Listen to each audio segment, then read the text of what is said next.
Hello and welcome to the 22nd lecture of UPSC series of Environment and Ecology. In this lecture we will be starting a new topic, and it is a very important topic keeping UPSC mains as well as prelims in view. So we will be dealing with biodiversity.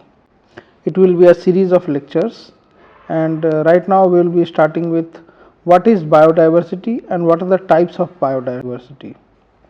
So let's start. Biodiversity. So biodiversity is the variety of all life forms on earth.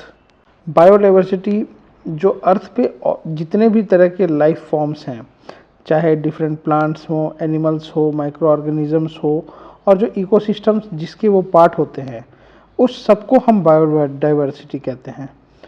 All life form on earth as well as the ecosystems of which they are a part is called biodiversity. तो biodiversity with in species हो सकता है, between species हो सकता है, और ecosystem के बीच में भी हो सकता है.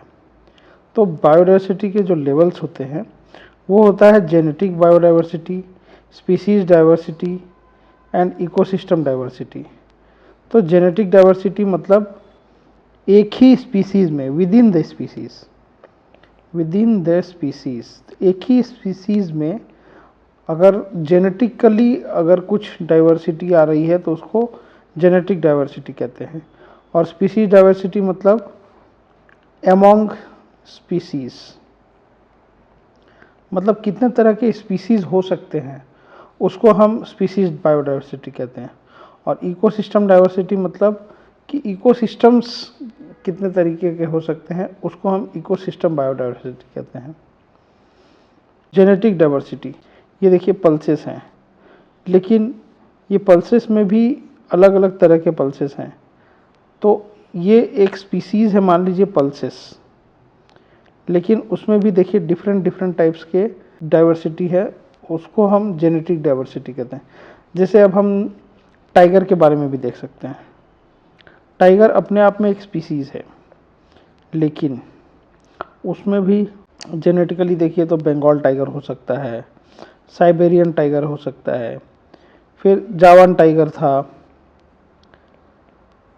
तो इस तरह से बहुत सारे अलग अलग तरीके के डाइवर्सिटी जो एक ही स्पीसीज़ में आ जाते हैं उसको हम कहते हैं जेनेटिक डाइवर्सिटी. फिर होता है स्पीसीज डाइवर्सिटी. ये जैसे पैंडा है, डियर है, स्नेक्स है, ओरेंगुटान है, तो ये स्पीसीज़ ही इनका अलग है. तो इस टाइप के डाइवर्सिटी को हम कहते हैं स्पीसीज डाइवर्सिटी. फिर होता है इकोसिस्टम डाइवर्सिटी. जैसे डेजर्ट हो गया, रेन फॉरेस्ट हो गया, तो ये सब इकोसिस्टम्स हैं, लेकिन कहीं पर किसी और टाइप का इकोसिस्टम है, कहीं पर किसी और टाइप का इकोसिस्टम है. इसलिए इस टाइप का जो डाइवर्सिटी होता है उसको हम कहते हैं इकोसिस्टम डाइवर्सिटी. तो तीन टाइप के डाइवर्सिटी होते हैं. एक होता है जेनेटिक डाइवर्सिटी, दूसरा होता है स्पीसीज डाइवर्सिटी, तीसरा होता है इकोसिस्टम डाइवर्सिटी. अब थोड़ा डिटेल में पढ़ते हैं. देखिए genetic diversity, it is concerned with variation in genes within a particular species. मतलब कि कोई एक पर्टिकुलर स्पीसी में वेरिएशन अगर जीन या जेनेटिक लेवल पे होता है तो अलग अलग टाइप के वेरिएशंस आने लगते हैं उस स्पीसीज़ में, और उसको हम कहते हैं जेनेटिक डाइवर्सिटी. जैसे ये मेज़ है, इसमें देखिए डिफरेंट कलर्स, जो कॉर्न है या मेज़ है उसके अलग अलग कलर्स हैं. तो ये क्यों होते हैं ऐसे? तो ये होते हैं क्योंकि इनका जेनेटिक जो जीन लेवल पे इनमें डाइवर्सिटी है. तो genetic diversity allows species to adapt to changing environments. तो जेनेटिक डाइवर्सिटी बहुत इम्पॉर्टेंट होता है इसलिए क्योंकि जेनेटिक डाइवर्सिटी जो है वो किसी स्पीसी को उस चेंजिंग एनवायरनमेंट में अडेप्ट करने में मदद करते हैं. जैसे हमने टाइगर के बारे में देखा. अब जो बंगाल टाइगर है, रॉयल बंगाल टाइगर, वो हॉट एंड ह्यूमिड क्लाइमेट में सर्वाइव करने के लिए वो अपने आप को अडेप्ट कर चुका है. उसकी जीन्स ऐसे डेवलप हुए हैं कि वो उस एनवायरनमेंट में अडेप्ट कर सकता है. और उसी तरह से साइबेरियन टाइगर, जिसको हम अमूर टाइगर भी बोलते हैं, वो टुंड्रा क्लाइमेट में रहने के लिए अपने आप को अडेप्ट कर चुका है, जो कि बहुत ही लो टेम्परेचर पे अपने आप को वहाँ पर सर्वाइव कर सकता है। तो इसलिए जेनेटिक डाइवर्सिटी जो है वो allows a species to adapt to changing environments. ये बहुत इंपॉर्टेंट टॉपिक है। This diversity aims to ensure that some species survive in drastic changes and thus carry on desirable changes. तो इस डाइवर्सिटी के कारण ये इंश्योर हो जाता है कि कुछ स्पीसीज जो हैं वो सर्वाइव कर सकते हैं ड्रास्टिक चेंजेस और बाद में वो डिजायरेबल चेंजेस को कैरी ऑन कर सकते हैं। The survival of individual ensures the survival of population. अगर इंडिविजुअल सर्वाइव करेगा तो उसका पॉपुलेशन सर्वाइव करेगा। तो the genetic diversity gives us beautiful roses, butterflies etcetera in different shapes and size. तो जैसे ये देखिए रोजेस हैं, अब रोजेस के अलग अलग डाइवर्सिटी के कारण हम देखिए अलग अलग कलर, अलग अलग पैटर्न, अलग अलग शेप, साइज के ये फ्लावर्स हमको देखने को मिलते हैं नेचर में। और ये जीन्स के लेवल पे डाइवर्सिटी होने के कारण ही हो पाता है।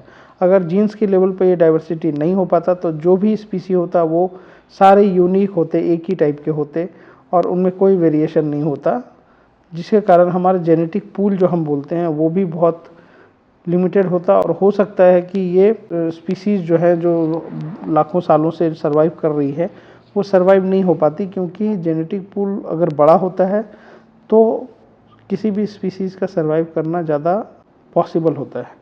लेकिन अगर जेनेटिक पूल कम होता है तो अगर कोई बीमारी आई, मान लीजिए कोई एक बीमारी आई, वायरस कोई आउटब्रेक हुआ जिससे कि पूरा वो स्पीसी ही वाइप आउट हो जाएगा।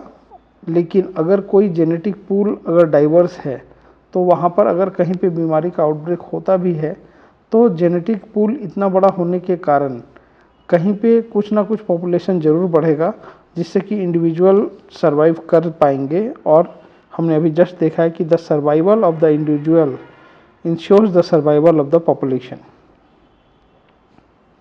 नेक्स्ट है स्पीसीज डाइवर्सिटी। तो species diversity is defined as the number of different species present in an ecosystem and relative abundance of each of those species।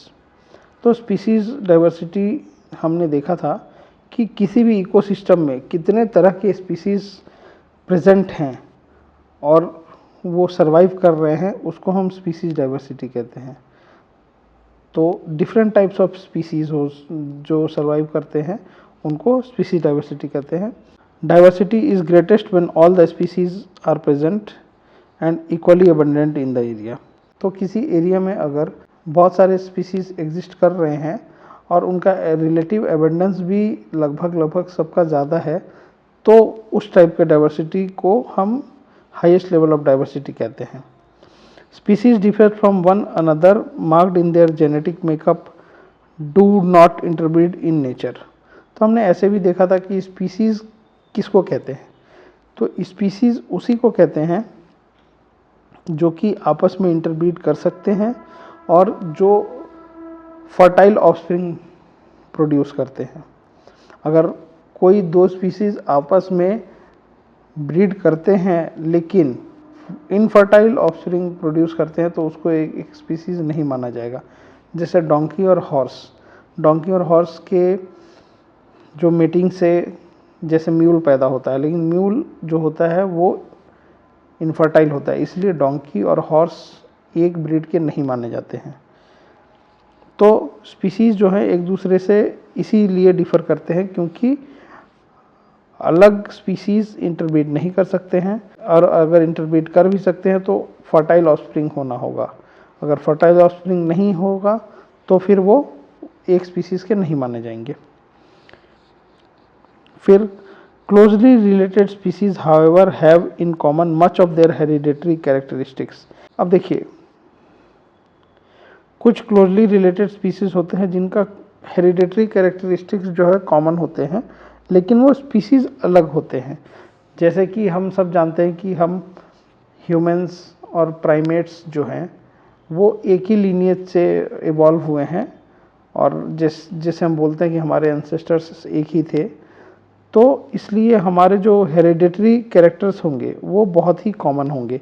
जैसे ह्यूमंस और चिंपैंजीज, ये 98.4% जो होता है हमारे जीन्स कॉमन होते हैं, लेकिन ये जो 1.6% जीन्स डिफरेंट हैं हमारे, इसके कारण हम चिंपैंजीज से इतने डिफरेंट हैं। और सोचने समझने, लुक्स, इंटेलिजेंस, जो भी आप हम डिफरेंस हम देखते हैं, ये 1.6% ही है। ये जीन्स अलग हैं, बाकी 98.4% जो हैं हमारे जो हेरिडेटरी कैरेक्टरिस्टिक्स हैं वो एकदम कॉमन है। जो स्पीसीज डाइवर्सिटी में कितना छोटा सा परसेंटेज कितना बड़ा डिफरेंस ला सकता है, ये यहाँ पे हमको समझ में आता है। अब हम स्पीसीज डाइवर्सिटी में दो टॉपिक पढ़ेंगे, species richness and species evenness. तो देखिए, स्पीसीज रिचनेस किसे कहते हैं? Number of different species present in an ecosystem. तो किसी भी इकोसिस्टम में जितने ज़्यादा स्पीसीज प्रेजेंट रहेंगे उसका स्पीसीज रिचनेस उतना ज़्यादा होगा। तो स्पीसीज रिचनेस यही बताता है कि किसी भी इकोसिस्टम में कितने सारे स्पीसीज वहाँ सर्वाइव कर रहे हैं। तो ज़्यादा स्पीसीज सर्वाइव कर रहे हैं तो स्पीसीज रिचनेस ज़्यादा होगा। जैसे tropical areas have much greater species richness as the environment is conducive for a large number of species. अब ट्रॉपिकल एरियाज जो है वो बहुत ज़्यादा स्पीसीज़ को सपोर्ट कर सकता है, क्योंकि वहाँ पे ग्रोथ बहुत ज़्यादा होता है, वहाँ पे abundance of water, abundance of forest होता है, जिसके कारण कि बहुत सारे स्पीसीज़ को वो सपोर्ट कर सकता है। इसलिए वहाँ का जो स्पीसीज़ रिचनेस होगा वो बहुत ज़्यादा होगा कंपेयर टू आपके हायर लैटिट्यूड में या हायर अल्टीट्यूड में, जहाँ पे टेम्परेचर बहुत कम होगा, या फिर डिज़र्ट एरिया में जहाँ पे वाटर की कमी होगी। तो इसलिए वहाँ पे स्पीसीज रिचनेस कम होगा। और स्पीसीज इवननेस क्या होता है? ये होता है relative abundance of individuals of दो स्पीसीज। तो किसी भी स्पीसीज का एबंडेंस जो है, कितना है उस इकोसिस्टम में, उसको हम कहते हैं स्पीसीज इवननेस। मान लीजिए कोई इकोसिस्टम है जहाँ पे बहुत सारे स्पीसीज रह रहे हैं, लेकिन किसी स्पीसीज़ की जो नंबर्स हैं वो बहुत ज़्यादा है और कुछ स्पीसीज़ का नंबर्स बहुत कम है, तो उसको हम स्पीसीज़ इवननेस नहीं बोल सकते हैं। वहाँ उनका स्पीसीज़ इवननेस बहुत कम है।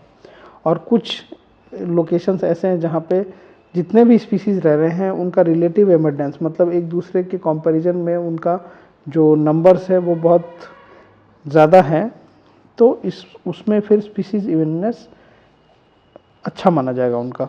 जैसे if the number of individuals within a species is fairly constant across communities, it is said to have high evenness, and if the number of individuals varies from species to species, it is said to be low evenness। ये just अभी हमने देखा। In a forest there may be a large number of different species but only a few members of each species। इसका मतलब कि बहुत ज़्यादा species हो सकते हैं, स्पीसीज़ रिचनेस बहुत होगा, लेकिन उसके जो मेंबर्स होंगे बहुत कम हो रहे होंगे। जैसे स्पीसीज़ ज़्यादा है लेकिन हर स्पीसीज़ के मेंबर्स कम हैं, तो उसको हम लो स्पीसीज़ इवननेस बोलते हैं। और उसी तरह से ऐसा भी हो सकता है कि स्पीसीज़ बहुत कम हो तो उसको स्पीसीज़ रिचनेस उसकी कम होगी, लेकिन हर स्पीसीज़ के जो मेंबर्स होंगे वो बहुत ज़्यादा होंगे, तो उसको हम हाई स्पीसीज़ इवननेस बोल सकते हैं। कि स्पीसीज़ रिचनेस के बारे में हमने पहले देखा था। हम ये बॉक्स को अगर पहले देखें तो इसमें देखिए 6 स्पीसीज़ हमको दिख रहे हैं जो कि यहाँ पे नीचे है। जैसे ये एक ट्री है, दूसरा ट्री है, फिर ये एक डियर है, फिर वुल्फ है, रैकून है और अमेरिकन रॉबिन, ये एक तरह का इंसेक्ट है मान लीजिए। तो यहाँ पर देखिए सारे 6 स्पीसीज़ हमको दिख रहे हैं। तो इस एरिया में स्पीसीज़ रिचनेस ज़्यादा है। फिर ये नेक्स्ट हम लेफ़्ट का इमेज देखते हैं। इसमें देखिए यहाँ पे एक ही स्पीसीज़ हमको दिख रहा है, लेकिन उसके बहुत सारे इंडिविजुअल्स दिख रहे हैं। जैसे यहाँ पे लिखा हुआ 17 इंडिविजुअल्स हैं। तो स्पीसीज़ एबंडेंस यहाँ पे इस स्पीसी का एबंडेंस ज़्यादा है। तो यही हमको दिखाता है कि स्पीसीज़ रिचनेस क्या है, स्पीसीज़ एबंडेंस क्या है। और अगर यहाँ पे स्पीसीज़ रिचनेस भी है और हर स्पीसीज़ के भी रिलेटिव नंबर्स अगर ज़्यादा हैं तो उसको स्पीसीज़ इवननेस भी बोलते हैं। आपका स्पीसीज़ रिचनेस तो दिख रहा है, लेकिन जैसे कि डियर हमको सिर्फ एक दिख रहा है, तो यहाँ पे स्पीसीज़ इवननेस उतना अच्छा नहीं है। अगर डियर्स की मात्रा भी ज़्यादा होती, वुल्फ की मात्रा और ज़्यादा होती, तो यहाँ पे स्पीसीज़ इवननेस और अच्छा होता। अब कुछ इकोसिस्टम के एग्जांपल देखते हैं जहाँ पे स्पीसीज़ डाइवर्सिटी हाई होते हैं। जैसे कि हमने देखा एग्जांपल पहले भी देखा था, tropical rain forests, they contain half of the world species. तो ट्रॉपिकल रेन फॉरेस्ट जो हैं, टोटल नंबर ऑफ जो स्पीसीज़ हैं वर्ल्ड में, उसके लगभग हाफ इसी जगह पे पाए जाते हैं। They are about 5 to 10 million insect species present. 40% of the world's 275,000 species of flowering plants are present in the tropical regions. 30% of total bird species are present in the tropical forests. The species richness of tropical forest is due to relatively constant environment conditions. तो world का जो total species हैं उसका लगभग half इस area में पाए जाते हैं। 5 to 10 मिलियन इंसेक्ट स्पीसीज़ पाई जाती हैं और फ्लावरिंग प्लांट्स जो कि अप्रॉक्सीमेटली 275,000 होते हैं, उसके 40% इस एरिया में पाए जाते हैं। टोटल बर्ड स्पीसीज़ जो हैं उसके 30% इस एरिया में पाए जाते हैं। तो इसीलिए यहाँ का स्पीसीज़ रिचनेस बहुत ज़्यादा है। और ये ज़्यादा क्यों है? क्योंकि यहाँ का जो एनवायरमेंटल कंडीशंस हैं ये रिलेटिवली कांस्टेंट होते हैं। इसमें बहुत ज़्यादा ड्रास्टिक चेंज नहीं होता है। इसमें टेम्परेचर का जो चेंज है वो भी ड्रास्टिक नहीं होता है, क्योंकि ईयर राउंड आपका लगभग सेम टेम्परेचर होता है। और बारिश भी हो रही है तो हर दिन बारिश हो रही होती है। ऐसा नहीं है कि बहुत 4 महीना ड्राई स्पेल आया, 4 महीना बारिश हुई, 4 महीना कुछ नहीं हुआ, ऐसा नहीं होता है। तो इसलिए स्पीसीज रिचनेस यहाँ पे अच्छा होता है। फिर होता है कोरल रीफ्स। तो the clarity of water in coral reef system allows the sunlight to penetrate deep, resulting in high level of photosynthesis in the algae present inside the corals. तो कोरल रीफ में क्या होता है कि water का clarity इतना अच्छा होता है कि सनलाइट जो है डीप तक पेनिट्रेट कर पाता है, और जिसके कारण वहाँ के जो एल्जे होते हैं उनको सनलाइट मिलने से वो फोटोसिंथेसिस कर पाते हैं, और वहाँ पे हाई लेवल ऑफ डाइवर्सिटी वहाँ पर हमको स्पीसीज़ का देखने मिलता है, क्योंकि वो इकोसिस्टम जो है ज़्यादा से ज़्यादा स्पीसीज़ को सपोर्ट कर पाता है इस कारण से। अब स्पीसीज़ डाइवर्सिटी के थ्रेट्स भी हैं।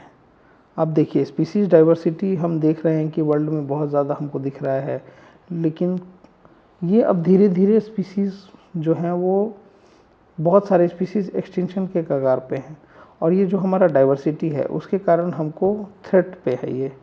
तो रीजंस क्या हैं? तो सबसे पहले हम देखते हैं कि the world is facing an accelerated rate of extinction of species.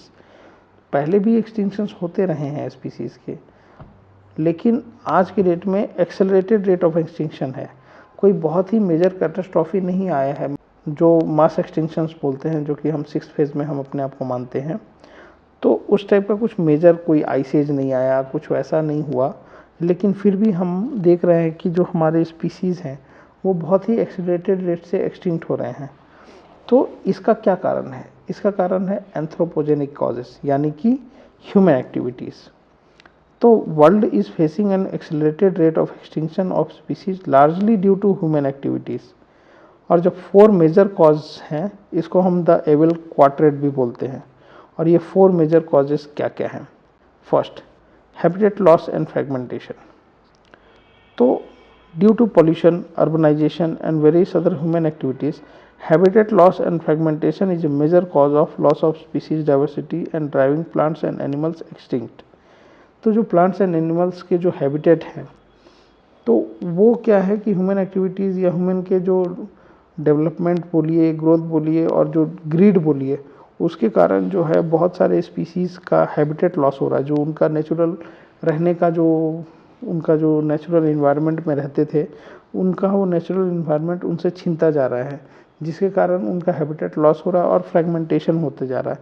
जैसे कि मान लीजिए कंटिन्यूस जंगल था, बीच से अगर सड़क चली गई और बीच में अगर कोई डेवलपमेंट प्रोजेक्ट बन गया, तो वो फ्रेगमेंटेड होते जा रहे हैं, छोटे छोटे होते जा रहे हैं, जिसके कारण वो स्पीसीज़ जो अपने आप को सर्वाइव नहीं कर पा रही है, अपने आप को सपोर्ट नहीं कर पा रही है, तो इसलिए वो एक्सटिंक्ट होते जा रहे हैं। एग्जाम्पल जैसे अमेजन रेन फॉरेस्ट, जिसको हम लंग्स ऑफ द प्लैनेट भी बोलते हैं, which is house to millions of species are being cut and cleared for various purposes. जैसे जो अमेज़न फॉरेस्ट है, ये आज बहुत सारे काम के लिए इसको कट किया जा रहा है, क्लियर किया जा रहा है।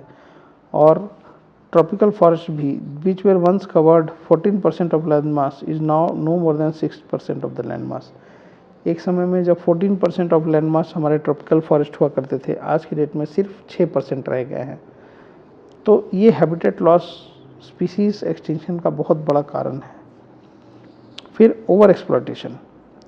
Over exploitation of natural resources leads to extinction of many species, जैसे sea cow, passenger pigeon, marine fishes.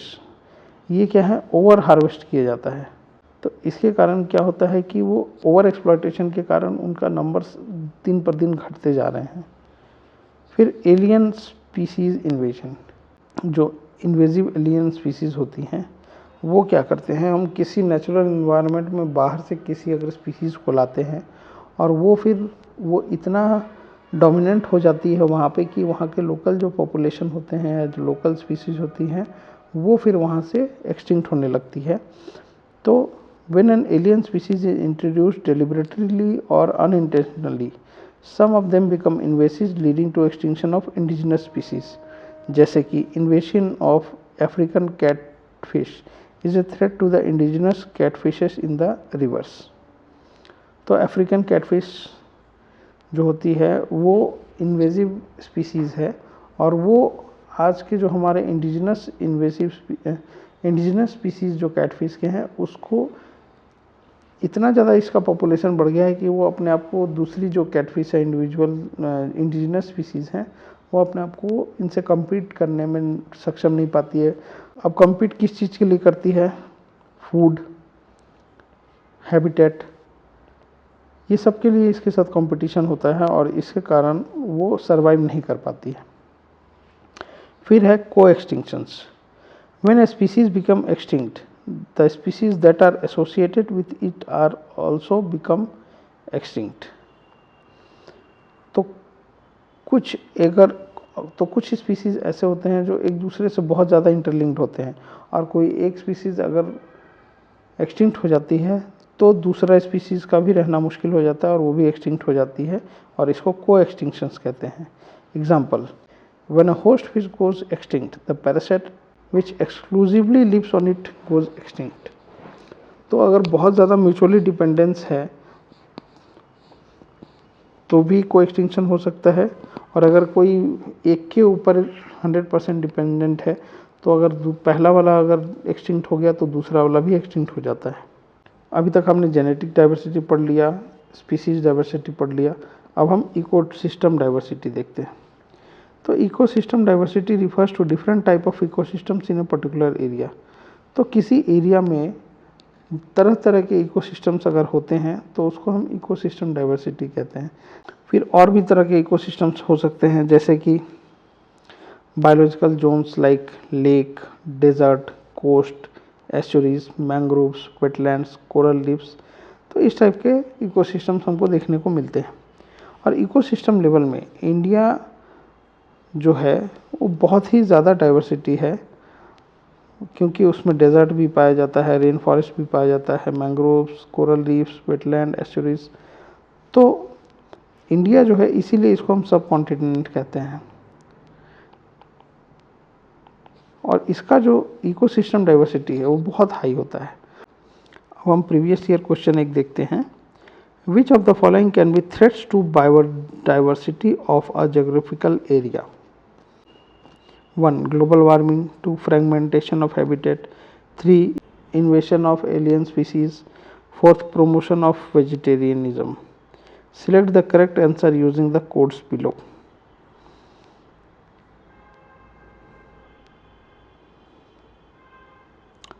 तो इसमें पूछा गया है कि ये सारे ऑप्शंस में से बायोडाइवर्सिटी पे थ्रेट वाले कौन से ऑप्शंस हैं। पहला ग्लोबल वार्मिंग, ये एकदम सही है। दूसरा फ्रेगमेंटेशन ऑफ हैबिटेट, ये भी सही है। तीसरा इन्वेशन ऑफ एलियन स्पीसीज, ये भी सही है। चौथा प्रमोशन ऑफ वेजिटेरियनिज्म, ये रॉन्ग है। वेजिटेरियनिज्म को प्रमोट करने से किसी स्पीसीज़ पे खतरा नहीं आता है एक्सटिंक्शन का, या बायोडाइवर्सिटी पे खतरा नहीं आता है। इसलिए इसका आंसर होगा 1, 2 and 3 only, that is a. तो हमने आज इंट्रोडक्शन देखा बायोडाइवर्सिटी का, बायोडाइवर्सिटी के टाइप्स देखे और genetic diversity, species diversity, ecosystem diversity के बारे में डिटेल में पढ़ा। नेक्स्ट लेक्चर में हम इसी टॉपिक पे आगे बढ़ेंगे, बायोडाइवर्सिटी के बारे में और पढ़ेंगे। Do like and subscribe UPSC prep world.